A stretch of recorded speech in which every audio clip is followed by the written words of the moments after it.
It is now 6:16 on this Thursday night. Betsy's here.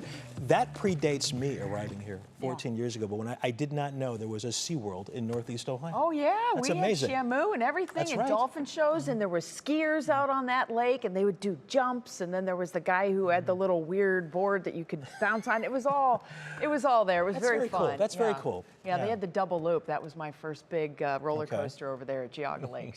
So much fun. And Shamu. Yeah, I know, right? And believe it or not, this weekend Cedar Point is still going to be open, and I think we're going to be able to get some good weather for anybody who's going out to the park. But next few hours, we still have some challenges, even though we are seeing sunshine over downtown Cleveland right now. Scattered showers are developing out over the lake right now, and we have scattered showers also happening farther to the south. You can see some of those clouds out here in the distance as we're looking southwest from the city.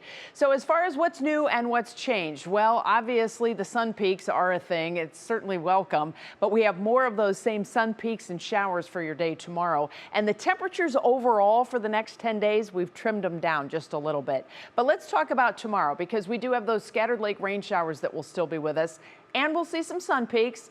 But you got to have that rain gear handy, especially if you're going to be going out to any of the Friday night games. So here's a look at the radar. Obviously, we have a lot of showers that are scattered across the area, especially south, but now north, we're starting to see more development out over the lake. This is not unusual. We're getting into nighttime cooling. When you cool the atmosphere over a warm lake, you're going to see more development happening, and that's what's taking place right now. We do have some embedded heavy downpours. You may see some more of that hail. I've heard from a few people that they had hail out of the showers last night and again this morning.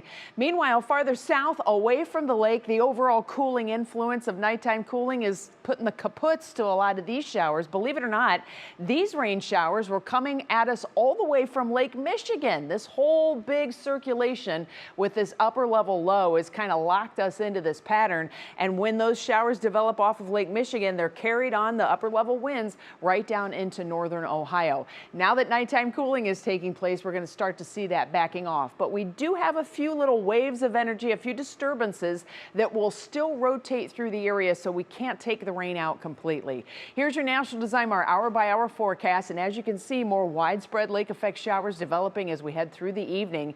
Meanwhile, farther south, partly cloudy skies late tonight, and that's going to allow for some cold temperatures tomorrow morning. We'll be in the low and mid 30s in some of our outlying areas. Meanwhile, lakeshore and city folks are going to be dealing with temperatures in the mid 40s closer to the lake.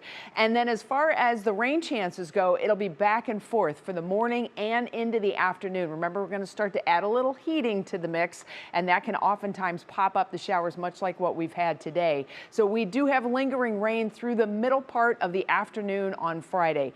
Then it looks like things are going to start to back off just a little bit. So hopefully we will be able to keep most of our Friday night football games dry. But the bad news is that same clearing, the dry air that is moving in, means a frigid start to the day on Saturday. Relatively speaking, we're talking temperatures that are going to be in the low 30s. We could be looking at our first freeze of the year for many locations, so certainly something to note there. Also want to point this out. Tropical storm Melissa is sitting down in the Caribbean. I know you're thinking, what on earth is she talking about this storm for?